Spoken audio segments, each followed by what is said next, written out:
Bom dia, bom dia, bom dia. Que dia maravilhoso, que dia abençoado, cheio da glória, do poder e do favor, da misericórdia do nosso Pai de amor. Um dia onde o Senhor nos presenteia com mais uma chance de fazermos o nosso melhor, de sermos uma pessoa melhor, de sermos diferentes, de nos entregarmos aquilo que o Senhor tem para mim e para a sua vida, indiferente do que as circunstâncias nos mostram que ao nosso redor. É um dia assim, maravilhoso, e um dia cheio da presença do Senhor, onde o Senhor nos guarda, nos protege, nos livra, o Senhor nos traz o suprimento necessário para aquele dia. Às vezes o seu suprimento pode ser financeiro, pode ser emocional, enfim, o que você precisa, o Senhor, Ele coloca no seu caminho. Amém? Vamos orar e vamos agradecer, porque o Senhor é bom e a sua bondade dura para sempre. Pai de amor, Pai de bondade, fidelidade, Pai de justiça e de misericórdia. Nós oramos, Senhor, porque sabemos que em Ti podemos todas as coisas. Em Ti, Senhor, sabemos que somos guardados, somos protegidos, porque a Tua palavra nos garante que o Senhor dá ordem aos Teus anjos. O Senhor dá ordem aos Teus anjos para nos guardar, Senhor. Quão precioso é ter essa certeza e convicção de que anjos do Senhor estão acampados ao nosso redor, nos guardando, nos protegendo, nos livrando, Senhor, de todo o mal, de toda mentira, de todo engano de Satanás, Senhor, de toda tentativa, Senhor, do inferno de nos paralisar, de nos deixar cativos e prisioneiros, Senhor, em situações que o Senhor já nos libertou, Pai. Peço a Ti, Senhor, que fala conosco através da Tua palavra, Senhor. Fala conosco de uma forma especial, de uma forma individual, de uma forma que só o Senhor sabe que nosso coração, a nossa alma está com fome e sede, Senhor, de ouvir a Tua voz, Senhor. Fala conosco, Jesus. Fala conosco naquela área, Senhor, que nós precisamos do Teu renovo, que nós precisamos do Teu alívio, Senhor. Fala conosco, Senhor. Queremos ouvir Tua voz. Queremos não só ouvir, mas queremos seguir, Senhor. Ministra o nosso coração, Jesus. Tira toda e qualquer distração, Senhor, que nos rodeia. Tira todo e qualquer impedimento para a gravação desse vídeo. Leva cativo, Senhor, a nossa mente. Que todo pensamento intrusivo, Senhor, todo pensamento que não vem de Ti, eu repreendo no nome de Jesus. Que os nossos olhos estejam focados exclusivamente em Ti, Senhor. Mais uma vez, ó Pai, eu peço, fala conosco. Nos traz sabedoria, revelação, entendimento e discernimento da verdade que o Senhor quer colocar hoje no nosso coração. Jesus, eis-me aqui. Usa-me, ó Deus, como instrumento, como ferramenta útil para a Tua obra. Que não seja eu falando, Senhor, daquilo que eu suponho assim, mas sim que seja a Tua verdade que habita dentro de mim. Espírito Santo, doce e amado Espírito Santo, o que nós vamos fazer juntos hoje? Me conduza, Senhor, eis-me aqui. Usa-me, Senhor. Em Teu nome, Jesus, eu oro e eu agradeço. Amém. Glória a Deus. Aleluia.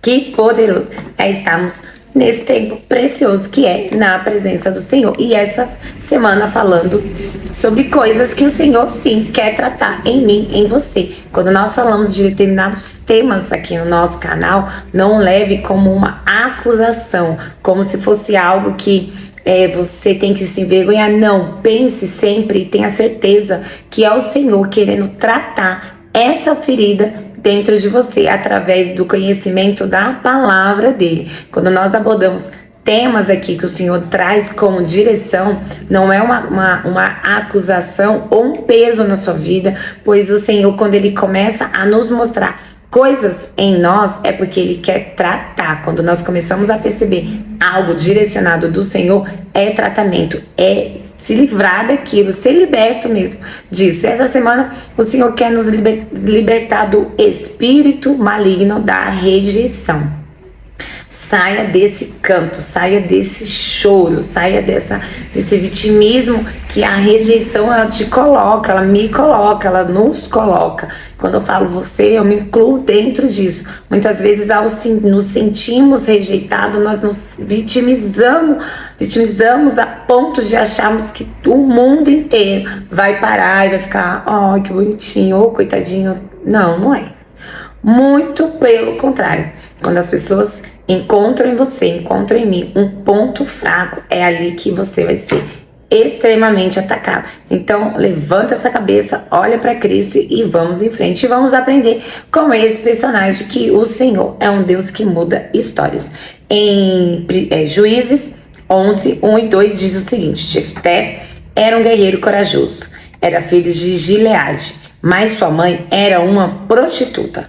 A esposa de Gileade teve muitos filhos, e quando esses meio-irmãos nasceram, expulsaram Jefté, dizendo: você não receberá parte alguma da herança de nosso pai, pois você é filho de outra mulher. Eita, que o negócio pegou aqui nessa família. Eita, que o circo foi armado e teve confusão para todos os lados e alguém saiu ferido e alguém saiu machucado, que é exatamente isso que acontece na vida real. Na vida real, desde que você é criança, adolescente e adulto, nós passamos por esse momento aí de rejeição super desagradável, super horrível, porém nos faz amadurecer. E esse versículo, ele traz o quê? Ele mostra o contraste doloroso de que Jefté viveu. Embora, a Bíblia já começa falando assim: é um guerreiro corajoso, é um guerreiro valoroso. Embora reconhecessem nele o seu valor, a sua identidade, que era valoroso, afinal de contas ele era um guerreiro corajoso naqueles tempos e até hoje, mas de formas diferentes. A coragem e a ousadia são coisas que são extremamente valorizadas. Porém, todavia, entretanto, tem o contraste aí. Ainda que houvesse esse reconhecimento na sua valentia, naquilo que ele era útil, né?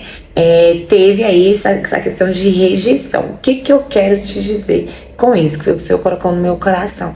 Que muitas vezes, quando você se destaca em algo, muitas vezes quando você tem algo diferente, que é valioso, as pessoas também vão te rejeitar. Não é só rejeitar aquele que tem uma atitude ruim, ou até mesmo aquele que tem comportamentos que não são adequados ali naquela sociedade. Não, às vezes a pessoa até é super gente boa, às vezes a pessoa até é preciosa ali, mas quando ela revela a sua qualidade, ela expõe os defeitos dos outros ou a incapacidade do outro, e isso causa nas pessoas um desconforto. Ao invés delas melhorarem, elas rejeitam aquele, né, que está sendo ali como exemplo. Então, essa é um contraste dessa história. Então, ele se destacou na sua coragem, na sua valentia, mas no contraste de tudo isso, os irmãos os rejeitaram por se tratar de filho de outra mulher. Algo que ele sequer não tem controle, afinal de contas, né, ali são dois adultos e tiveram ali, enfim, não vamos entrar em detalhes que não há necessidade, e ele nasceu. Então é algo que não foi ele que fez, mas muitas vezes somos sim rejeitados por algo que nós também não temos controle. Por exemplo, o lugar onde você nasce, a forma que você fala, às vezes o seu sotaque da região que você é, sabe? Às vezes brincadeiras, né, e bullying, porque você é muito branquinho, você é muito moreninho, são essas coisas que as pessoas acabam rejeitando, coisas que você não tem controle sobre elas, ou características físicas. E o que fazer no meio de tudo isso, né? É um contraste muito grande porque você não tem controle, e é muito doido isso, mas sabemos que isso acontece, crianças, adolescentes e adultos, e acontece com rejeição, com constância, né? Com rejeição, que acabou sendo rejeição. Então vamos lá. Sua origem indesejável o torna alvo de desprezo. Seus próprios irmãos os expulsaram para garantir que não tivesse direito à herança familiar. Essa rejeição não foi apenas financeira, foi uma exclusão social e emocional. Não foi afastado pelo que ele fez, mas pelo que ele era. Algo que não estava no seu controle. Foi o que nós falamos aqui. Então essa exclusão dele não foi só uma questão da herança, da família. Não, muito pelo contrário. Ele foi excluído ali do meio, a ponto dele ir morar em outro lugar. A ponto dele ir para outra localidade. Mas a vida segue, o fluxo do rio continua andando e, em determinado momento, Israel é atacado. E vamos para a Bíblia novamente, que diz o seguinte: Juízes 11, do 3 do 3 ao... Ai, cadê? 3 ao... do 11, perdão. Que diz da seguinte maneira. Então Jefté fugiu de seus irmãos e foi viver na terra de Tob. Em pouco tempo passou a chefiar um bando de desocupados e se reuniram a ele. Por essa época, os moabitas começaram a guerrear contra Israel. Quando os moabitas atacaram, os líderes de Gileade mandaram buscar Jefté em Tob. Venha e seja o nosso comandante, disseram. Ajudem-nos contra os moabitas. Mas Jefté lhe disse: não são vocês os mesmos que me odiavam e me expulsaram da casa de meu pai? Por que me chamam agora que estão em apuros? Porque precisamos de você, responderam os líderes. Se você nos comandar na batalha contra os moabitas, nós proclamaremos governante de todo o povo de Gileade. Jefté lhe disse: quer dizer que se eu for com vocês e o Senhor me der a vitória sobre os moabitas, governarei todo o povo? Os líderes de Gileade responderam: o Senhor é a nossa testemunha de que faremos exatamente como você disse. Então Jefté foi com os líderes de Gileade e o povo o fez governante e comandante do exército. Em Mispá, na presença do Senhor, Jefté repetiu o que tinha dito aos líderes. Olha só como as coisas são. Eu dou risada quando eu tô lendo, porque assim, eu me divirto com as histórias na Bíblia, de verdade. Porque no momento, assim, não sei o tempo que isso passou, mas de um versículo para o outro, a história muda completamente. É o que nós falamos. Deus não precisa de 10 anos para mudar a sua história. Deus não precisa de 10 meses. Deus não precisa de um tempo determinado. Com Deus, Ele pode fazer assim, ó. De repente, é no estralar de dedo, porque o tempo é dele. E olha só como as coisas mudam, né? De rejeitado a líder.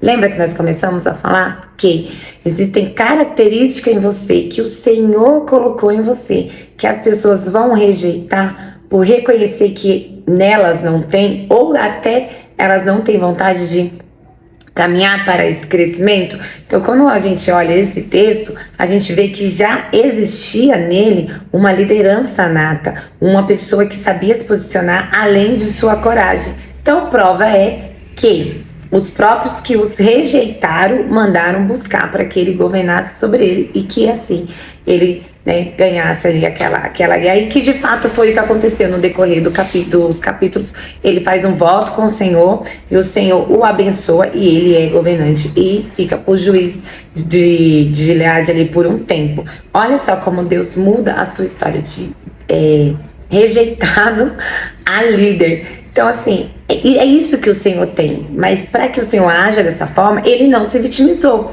Ele lembrou a eles. Ele falou assim: ué, não foram vocês que me expulsaram? Não foram vocês que me colocaram para fora da casa do meu pai? Agora vocês estão falando que eu vá em favor de vocês? Ele não se colocou: ah, não, mas eu fui rejeitado. Ele não fez drama, ele não ficou se vitimizando. A grande questão da rejeição que eu trago aqui hoje não é o fato de você ser rejeitado. Isso, que nem eu falei, é inevitável. Mais cedo ou mais tarde vai acontecer. Mas sim, o que você faz com essa rejeição? O que ela vai transformar dentro de você e o que você vai viver mediante a isso? A dor vai sofrer. É inevitável. Porque só somos rejeitados por pessoas que nós temos algum afeto, porque se um estranho não significa nada pra mim, não significa nada pra você, tanto faz ele te rejeitar, vai ser indiferente, na verdade pra você tanto faz como tanto fez. Então a rejeição só vai doer quando ela parte de pessoas próximas, nesse caso a própria família. Então o que você faz? Você vai ficar chorando no chão, se lamentando porque você foi rejeitado ou rejeitada, ou você vai fazer disso um degrau para subir a escada e liderar a sua própria escada, a sua própria história. Até quando você, me coloco nisso, vai ficar na posição de vítima, olhando e reclamando porque te rejeitaram? Olha, eu vou falar um negócio com uma experiência. É muito ruim ser, sim, rejeitado pela sua família. indiferente do que você tenha feito, indiferente do que tenha acontecido. A família representa acolhimento, representa proteção, representa segurança. Quando a sua família te rejeita, quando a sua família se afasta de você, seja o motivo que for, sim, vai causar danos, vai causar feridas, vai causar dores. Mas o Deus que eu creio, do mesmo jeito que Ele permite que algumas pessoas se afastem da sua vida e te rejeitem, da mesma forma Ele levanta pessoas para te curar. Afinal de contas, quem eu estava conversando com uma pessoa, pessoas curadas curam, pessoas feridas ferem. Então que nós sejamos pessoas curadas, que você se levante hoje desse chão do vitimismo, reconheça realmente que existe uma dor por esse processo de rejeição, por esse processo que você não queria estar passando, afinal de contas ninguém quer passar por isso, porém, use esse momento como degrau para você se fortalecer na presença do Senhor. Busque no Senhor o seu alívio, porque Ele não te rejeita. O olhar de Deus é diferente. Enquanto os irmãos os viam como indigno, Deus o via como um líder em formação, um guerreiro preparado para dias difíceis, alguém que libertaria Israel. E foi exatamente o que aconteceu, que eu já expliquei. Rejeição humanas nos conciliam com o chamado de Deus. O que é isso? O que eu quero dizer com isso? A garganta tá ruim hoje. Quando as pessoas nos excluem, é o momento de nós nos achegarmos, nos reconciliarmos com a presença do Senhor. Foi o que eu acabei de falar. Se você foi rejeitado, tá doendo, se achegue aos pés do Senhor. Que quando você está próximo, às vezes o Senhor permite uma rejeição para você caminhar no sentido ao propósito do Senhor. Passado não é um obstáculo, quando Deus é o autor do seu futuro. Então, quando você é rejeitado pelo seu passado, por alguma coisa que você tenha feito, esse não é um obstáculo. É apenas uma desculpa para Deus te encaminhar para o futuro que Ele já preparou para mim e para você. A verdadeira identidade está naquilo que Deus declara sobre você, não o que os outros dizem. A história de Jefté nos mostra que Deus não é limitado. Ainda com marcas profundas de rejeição, Deus escreve uma história extraordinária. Com vidas feridas, basta estar disponível. Então foi que nem eu te falei, saia do vitimismo. Ainda que você tenha feridas profundas, marcas profundas de uma rejeição, o Senhor só quer que você esteja aí disponível para ser usado. Aqui a criação do nosso canal veio de um momento de dor, um momento de sofrimento, que eu me coloquei disponível nas mãos do Senhor, e o Senhor tem feito coisas extraordinárias. Somos hoje mais de 110 mil pessoas que visualizam o canal. Então, assim, às vezes não, no meu caso, eu tenho certeza que foi o necessário aquilo acontecer para que o Senhor me lançasse no propósito que Ele tinha para minha vida, que Ele me lançasse na direção daquilo que Ele já tinha preparado, e que algumas coisas ali naquele momento, naquele meu caminho, eram pedras de tropeço, que estavam me separando do meu chamado, do meu propósito, e o Senhor faz o quê? Ele tira. E foi através de uma rejeição? Foi através de uma rejeição. Então não chore por uma rejeição a ponto de você achar que é o fim do mundo. Porque, como eu disse um tempo atrás aqui no canal e repercutiu muito, essa brincadeira, eu vou falar de novo, até um pé na bunda te empurra pra frente. Então, às vezes, essa rejeição, esse pé na bunda tá te lançando para viver o propósito do Senhor. Saia do vitimismo. A rejeição no Senhor pode se transformar numa linda história de um propósito que o Senhor tá aqui só esperando você se levantar, porque chamando, Ele já está, Ele te chama todos os dias para viver uma vida incrível ao lado dele. Amém? Fica com Jesus. Um dia maravilhoso, um dia abençoado, cheio da glória, da graça, da bondade, da fidelidade do nosso Pai de amor.